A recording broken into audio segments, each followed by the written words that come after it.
Assalamualaikum warahmatullahi wabarakatuh. Selamat pagi dan salam sejahtera untuk kita semua dimanapun berada. Puji syukur kehadirat Allah Subhanahu wa Ta'ala, karena berkat limpahan rahmat dan hidayahnya lah kita masih diberi nikmat kesehatan, kekuatan, dan kemauan untuk selalu belajar. Tak lupa juga salawat serta salam kita haturkan ke Nabi besar Muhammad Sallallahu Alaihi Wasallam. Semoga kita termasuk umatnya yang menerima syafaatnya di akhir kala. Amin. Kita lanjutkan materi pengenalan lingkungan sekolah kita, MPLS. Materi terakhir kita hari ini tentang wawasan Wiyata Mandala. Tahun ajaran 2021-2022. Baiklah, sebelum kita lanjut ke materi, ada baiknya kita berkenalan terlebih dulu. Karena ada pepatah, tak kenal maka tak sayang maka tak cinta maka tak dilanjutkan. Nama Bapak yaitu Yuda Purnama Putra atau biasa dipanggil Pak Putra. Tempat tanggal lahir Bandar Lampung 22 Juni 1991. Kalau ada yang bertanya berapa umur Bapak, ya silakan dihitung sendiri. Selanjutnya unit kerja, seperti yang kalian tahu, Bapak bekerja di SMP Negeri 2 Waitenong. Di sini jabatan Bapak adalah guru PJOK atau Pendidikan Jasmani Olahraga Kesehatan yang bertempat tinggal di Sukajaya, Sumber Jaya. Oke, kita lanjut ke materi. Wawasan Wiyata Mandala dibagi menjadi 3 kata. Yang pertama adalah kata wawasan, yang berarti cara meninjau, cara memandang, cara melihat, cara tanggapan indrawi terhadap sesuatu di lingkungan sekitar kita. Dalam cakupan di sini, lingkungan sekitar kita ya adalah lingkungan sekolah. Lalu kata yang kedua adalah wiyata, yang berarti pendidikan. Yang ketiga ada kata mandala, yang berarti lingkaran, bundaran, bulatan, atau lingkungan. Jadi secara harfiah kesimpulannya, wawasan Wiyata Mandala adalah cara memandang sekolah sebagai lingkungan pendidikan serta pembelajaran.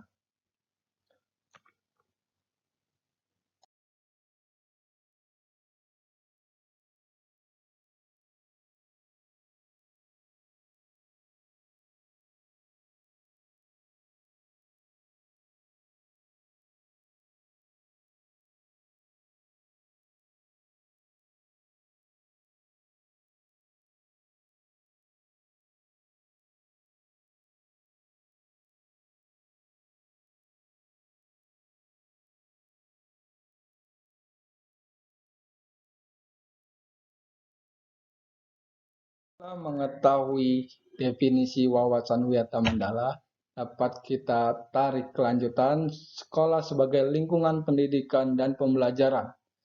Maka, sekolah mengemban misi, oleh karena itu sekolah tidak boleh digunakan untuk tujuan-tujuan di luar bidang pendidikan. Sekolah harus benar-benar menjadi ciri khas masyarakat untuk belajar di dalamnya. Selanjutnya, sekolah terus menggali, mengenal, memahami, menyadari, menguasai, menghayati, dan menyampaikan nilai-nilai positif yang ada di sekolah.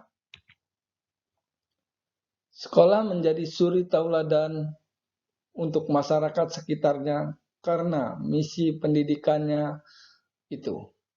Oleh karena itu, dimanapun kita berada, teruslah menjaga nama baik sekolah kita. Untuk menciptakan wawasan Wiyata Mandala di sekolah, ada beberapa komponen penting yang harus ada. yaitu 1. Peran kepala sekolah, 2. Peran guru, 3. Peran sivitas akademika, 4. Peran siswa itu sendiri, dan terakhir adalah peran masyarakat di sekitar kita. Wawasan Wiyata Mandala tidak lepas dari 5 komponen penting ini. Bila salah satu tak ada, maka tidak terjadi wawasan Wiyata Mandala.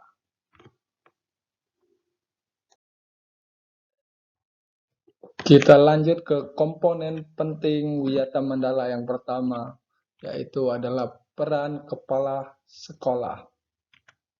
Yang pertama adalah berwenang dan bertanggung jawab penuh terhadap penyelenggaraan pendidikan di lingkungan sekolah. Yang kedua, kepala sekolah dihormati dan berwibawa, yang berarti siapapun yang berkepentingan dengan sekolah harus melalui kepala sekolah. Yang tiga atau C, semua aparat sekolah tidak boleh bertindak sendiri-sendiri, melainkan atas seizin atau arahan kepala sekolah. D. Kepala sekolah melaksanakan program-program yang telah disusun bersama komite sekolah. Lalu E. Menyelenggarakan musyawarah sekolah yang melibatkan pendidik, OSIS, komite sekolah, dan pihak keamanan setempat. Lanjutnya, menertibkan lingkungan sekolah, baik yang berbentuk sarana maupun peraturan atau tata tertib. G. Mengadakan rapat koordinasi yang bersifat insidentil, intern antara guru, wali murid, maupun siswa itu sendiri. H. Menyelenggarakan kegiatan yang dapat menunjang kegiatan sekolah seperti PKS, pramuka, PMR, paskibraka, kegiatan kesenian, serta dan lain-lain. Lanjut ke komponen penting Wiyata Mandala yang kedua adalah peran serta guru. Yang pertama adalah menjunjung tinggi martabat dan citranya, baik sikap maupun tingkah laku. Yang kedua adalah menjadi tauladan di masyarakat. Yang ketiga, guru harus mampu memimpin baik di lingkungan sekolah maupun di luar lingkungan sekolah. Guru digugu dan ditiru, dipercaya oleh diri sendiri serta warga sekolah. Lanjut, yang ketiga adalah peran sivitas akademika. Pertama, tata usaha harus mendukung kepentingan administrasi dalam rangka proses belajar mengajar di lingkungan sekolah. Yang kedua adalah perangkat sekolah yang lain seperti pegawai, satpam, tukang kebun, tugas piket, dan lain-lain harus melaksanakan hak dan kewajibannya sesuai bidang tugas masing-masing. Lalu, semua warga sekolah menjalin rasa persaudaraan demi kenyamanan warga sekolah sekitar.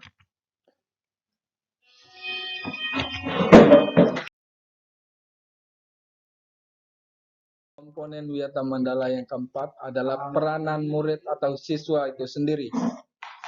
Yang pertama adalah mentaati tata tertib yang berlaku di sekolah tanpa kecuali. B. Hormat dan sopan kepada guru dan warga sekolah yang lain. C. Hormat dan sopan kepada teman. D. Belajar dengan tekun. E. Menyelesaikan tugas yang diberikan oleh setiap guru. F. Menjaga nama baik keluarga dan sekolah dimanapun kita berada.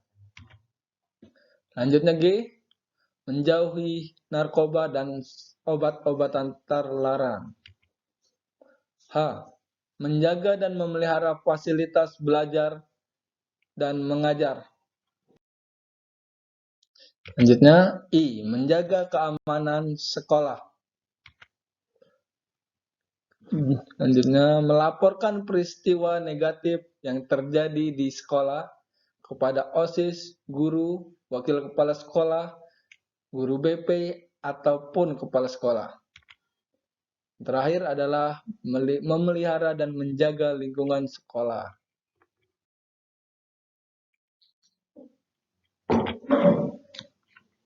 Komponen Wiyata Mandala yang kelima adalah peranan masyarakat sekitar. 1. Mendukung program dan kebijakan sekolah dalam rangka pemajuan proses belajar mengajar atau PBM. 2. Memberi saran dalam pemajuan proses belajar dan mengajar. 3. Ikut menjaga keamanan lingkungan sekolah. 4. Mengadakan kerjasama dengan pihak sekolah melalui komite sekolah.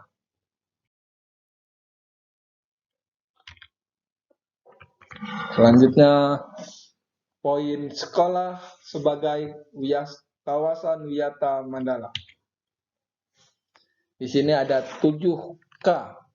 K yang pertama adalah keamanan serta kenyamanan. Yang kedua adalah kekeluargaan. Yang ketiga, kedisiplinan. Keempat, kerindangan. 5, kebersihan. 6, keindahan. Yang terakhir adalah ketertiban. Wiyata Mandala yang berkaitan dengan penggunaan sekolah. Untuk lembaga pendidikan, maka sekolah tidak boleh digunakan untuk 1.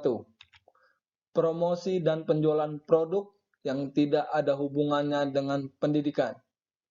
Yang kedua, tempat penyebaran aliran sesat, penyebaran ajaran agama tertentu yang bertentangan dengan Undang-Undang Dasar 1945. C. Propaganda politik atau tempat berkampanye. Lanjutnya, syuting film atau sinetron tanpa seizin Pemda setempat. B. Kegiatan yang dapat menimbulkan kerusakan, perselisihan sehingga suasana menjadi tidak kondusif.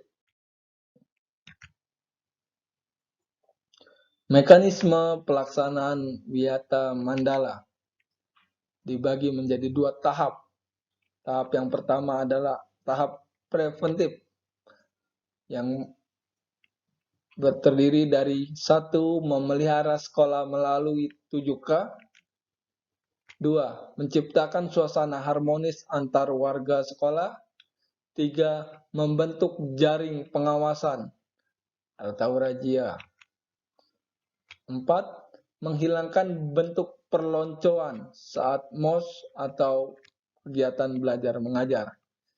5. Mengisi jam kosong dengan kegiatan ekstrakurikuler. 6. Meningkatkan keamanan dan ketertiban saat berangkat dan usai pulang sekolah.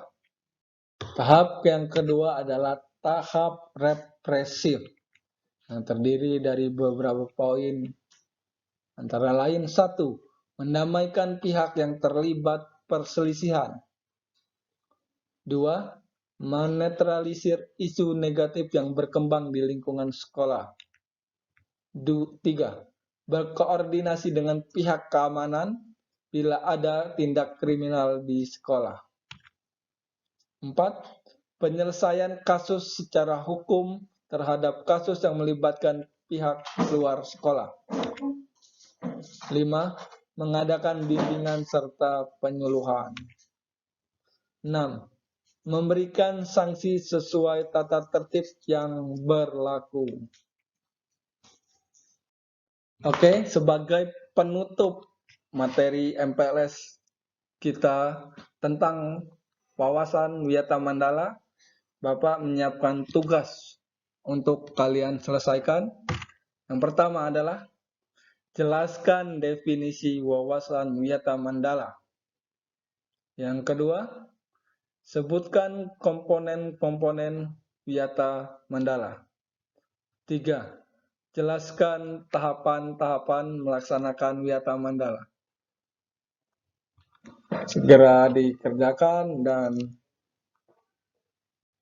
terima kasih. Selanjutnya.